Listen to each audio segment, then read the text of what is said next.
This is the fantasy game which has taken India by storm. Everyone plays it. We have our chairman Arun Puri with Sunil Gavaskar and Shane Warne. Please, if you could unveil it. The Aaj Tak 11, ladies and gentlemen.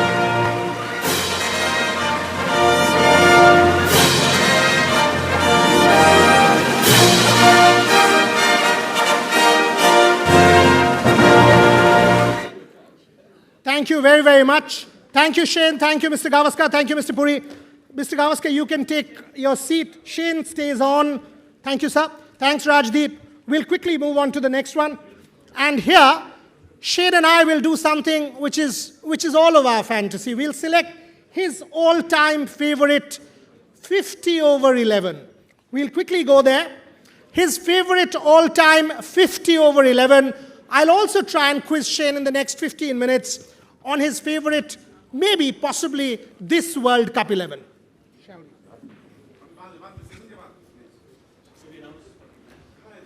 we? If you could please settle down, ladies and gentlemen. Photographs can happen later. It's showing disrespect to the person on the dais, which is Shane Warne, an absolute legend of the game. So please.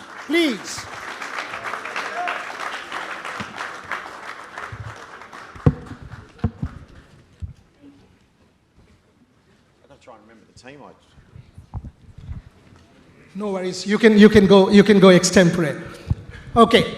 As I said, the idea is for Shane Warne in the next 15 minutes to choose his favorite or all-time favorite 50 over 11. Shane, okay, let me set it up. Captain, the best man to have never captained Australia will be our captain. I'll take the liberty as moderator. Captain is Shane Warne. Okay? 4 for 29. Rajdeep referred to that game. 43 for no loss, South Africa.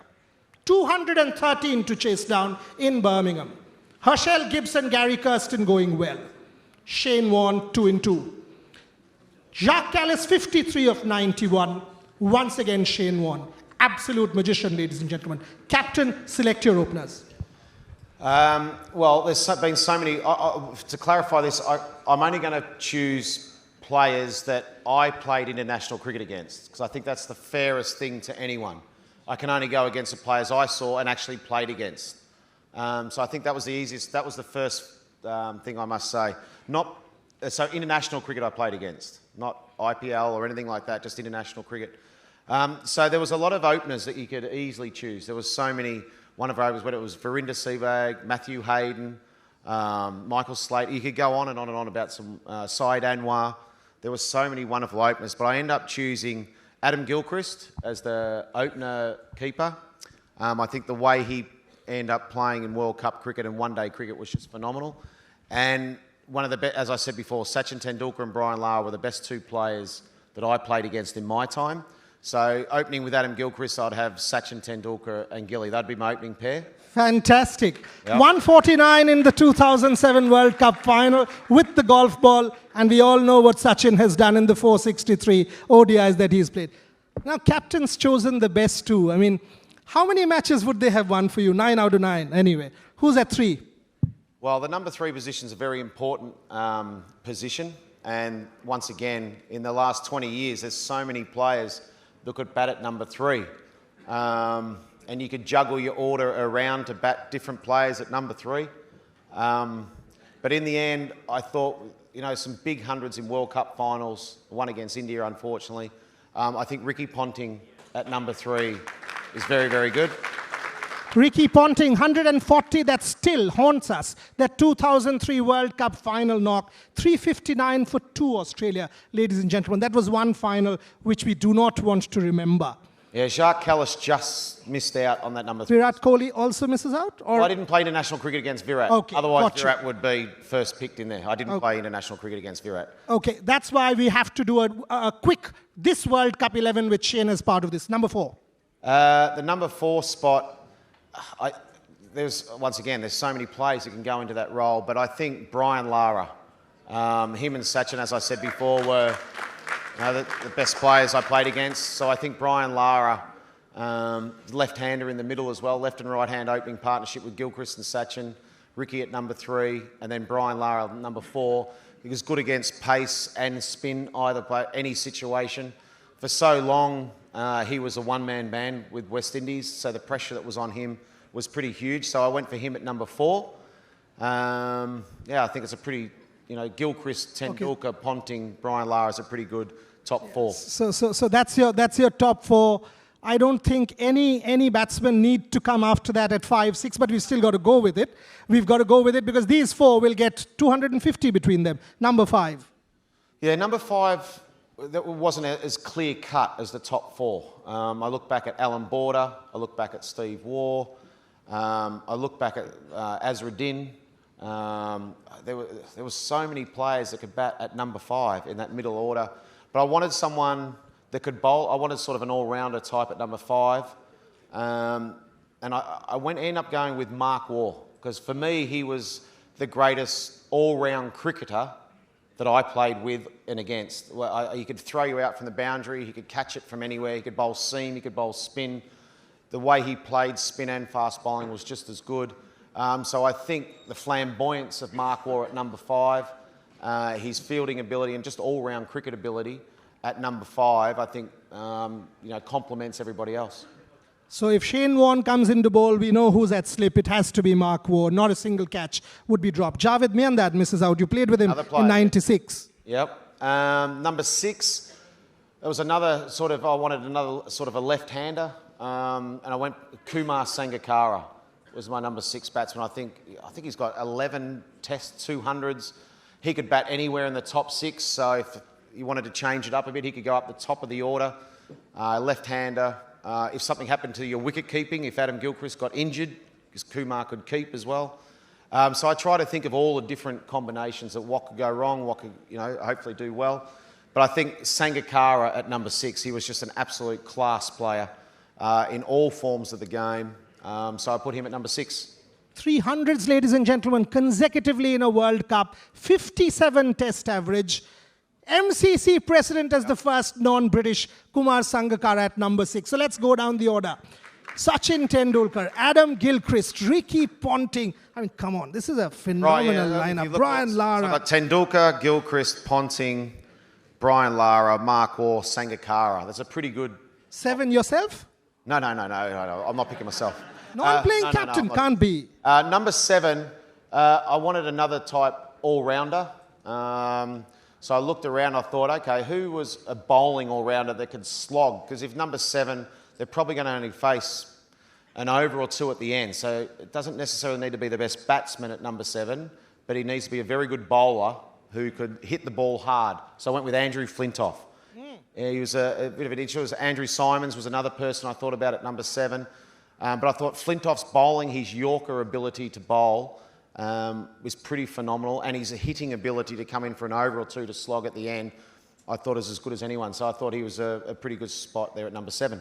And a different format, but this series, 2005, Shane Warne, Andrew Flintoff, that Ashes series, the competitiveness that we've seen. I was here watching one of the games. Andrew Flintoff can't be bettered. Yes, Andrew Simons, 110 for 4, scoring that amazing 149, but we've got to give it to him, Andrew Flintoff. Number 8. Number 8 was, I'm looking for a spinner. Obviously, Murali would be here, but he's going to bat down the order. He's not going to go at number 8. So I looked at another type of all-rounder. That's, 5, 6, 7, 8 sort of all-rounder spots that you can have. Not bits and pieces players, but quality batters and bowlers. I look at number 8. I end up going with Shahid Afridi. At number 8? At number 8, Afridi. Yeah. Now, he could also bat up the order. He could bat anywhere as well. But in that side, him and Flintoff in the last few overs, they could actually hit some out the park. I think his bowling was underrated. I think he could really bowl, Afridi, and can bowl at any stage. Fielding was good. I think that 5, 6, 7, 8, Mark Waugh, Sangakkara, Flintoff, Afridi is very, very good. That's why I said the best person not to captain Australia, and aren't we delighted as Indians?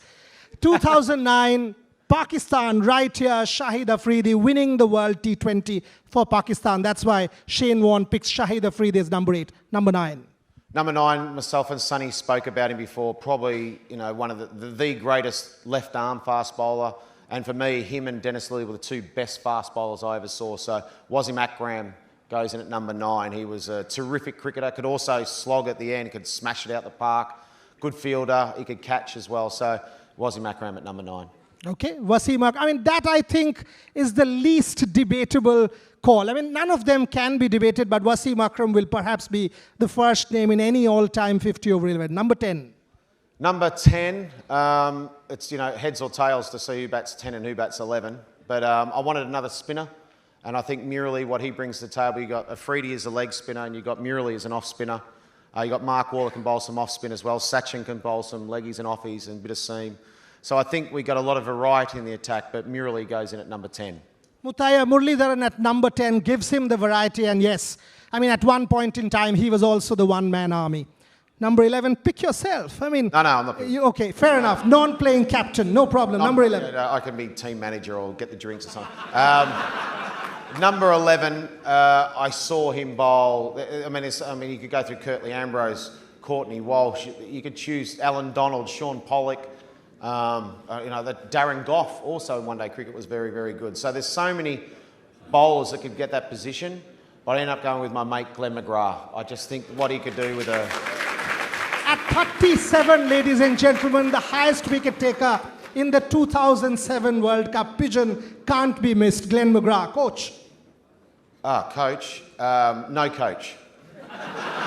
Yourself. Come on, give yourself something. No coach. I can be team manager and pick up the balls or something for everybody. But I think that's a pretty good team. If you go through that 1 to 11, Gilchrist, Tendulkar, Ponting, Lara, Mark Waugh, Sangakkara, Flintoff, Afridi, Akram, Murali, McGrath. That's a pretty good side. I think it's a pretty good team when you go through the whole 11. No need for a coach. They know exactly what they're doing. Okay, let's Shane, I've got 5 more minutes with you. Let's pitch pitch this World Cup 11, which I know you've not thought about, but let's try and do an 11 which can take this 11 on. Who do you open with for this World Cup? I don't know if I need a bit of time to think about it. I think David Warne would be definitely one. David Warne and Rohit Sharma, probably those two. I think are probably the two dangerous openers. Virat at number 3.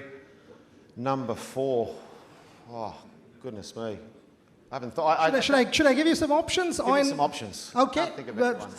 The other options for openers can be Jason Roy, Johnny Bairstow. Yeah. I think I'd still go with Warne and... Rohit Sharma. And Virat at 3 is... Virat 3. 4 or 5. Morgan can be 4. Duplessis can be 4. I definitely have Morgan in the team because I think he's the best captain in the tournament. I think Alan Morgan gets the best out of his players, so he's definitely in there somewhere. Another middle order player... Jeez. We've got some good ones. Dhoni's the keeper. I tell you who I'm surprised it's not Butler. Butler. No, Butler plays as a batsman. Okay, so he can go far. I need more time to think about that. But I definitely want Butler in the team. I want Dhoni in the team. I want Kohli in the team. I want Sharma, Warner, Bumrah as my bowler. One of the opening bowlers. He's the best bowler in the world. Pandya is probably an all-rounder. Rashid Khan. Mitchell Stark's probably left arm. Yep, there's a team. Wow. That sounds like some... Thank you for helping me out. That sounds pretty good. But Mo and Morgan, I definitely haven't... Because I think he's a very, very good captain. Okay, Shane, the last few minutes, you've named your Dream 11, you've named the World Cup team, but let me just take you back to that match where you actually won the World Cup for Australia, that 99 semi-final. I said 43 for no loss South Africa, 213. The ball comes to you. Can you tell us what goes through a player's mind? South Africa was having a wonderful tournament, except that drop catch of Herschel Gibson. Okay, you dropped that World Cup scored by Steve Waugh, but tell me about that particular game. Well, it was South Africa at that stage were a very disciplined side. Going into the World Cup, they're probably the favourites. I think they'd played through their form, a bit like India and England are now. Their lead-up form to the World Cup was exceptional. Herschel Gibbs dropped Steve Waugh in one of the lead-up games, and Steve Waugh, he actually said to him, "You just cost yourself the game." But as time goes on, it said, "You just cost the World Cup." And then we had that tie at Edgbaston. It was one of those games that, to me, I think during this World Cup, there's all sorts of highlights on the TV, and it was on the other day, and I sat and I was watching the highlights of that game, and it was amazing the ebbs and flows of that game, about when South Africa were miles ahead, then we fought back, and then they fought back. Get to the last over, and I think they need 9 to win off the last over. Klusener goes 4-4. So there's 4 balls to go, then it's tied. So we're gone. All the field up, and I'm standing at slip thinking, Jesus, they're going to beat us, right? Anyway, Klusener hits one to mid-on, and Darren Lehman gets the ball and has a chance. Donald's out of his crease and has a throw at the stumps and misses. And I sort of think that was our chance, we're gone now. Next minute, the next ball, panic stations, Donald just starts to run from nowhere. Klusener starts running, then they stop in the middle, Donald starts looking at the ball. Mark Waugh throws it, misses the stumps, and luckily we were 10-pin bowling about a week before, and Damien Fleming 10-pin bowls it down the grounder. Gilchrist takes the bails off, we run out, it's a tie, but we go through because we beat South Africa. So it was a phenomenal game, and one when you actually watch it back, it's just as exciting watching it back as at the time 20 years ago. Jesus, a long time ago. But yeah, it was a fantastic game. But when I had the ball, it was just about, we had no choice. They were none for 50 or something. I only had 200 on the board. I had to take wickets. And, I put a couple of slips in. I had bat pad and said, okay, if you're good enough, smash it. If you're not, I'm going to get you out. And, I've had plenty of bad days, but that was a good day and went my way that day. Correct. 700 test wickets, plenty of bad days. In fact, 1996 World Cup semi-final, we don't talk about that. He actually beat the West Indies almost single-handed in India, again taking Australia to the final. 1999 taking Australia to the final. According to me, that's when Australia won the World Cup, because the final was a no contest. And think about counter history. We love counter history. Shane Warne 4 for 29. If he did not win, if Mark Waugh did not roll it to Gilchrist, if Alan Donald did not have a brain fade, maybe cricket would have been different. The fact of the matter is I can keep going if. But where there is no if, ladies and gentlemen, the greatest leg spinner to have picked up that cricket ball, the greatest leg spinner to have had impact on this game that we so love, the greatest spinner, according to me, not simply leg spinner, to have played cricket that we have watched over the last 30 years. My time is up. Put your hands together for Shane Warne.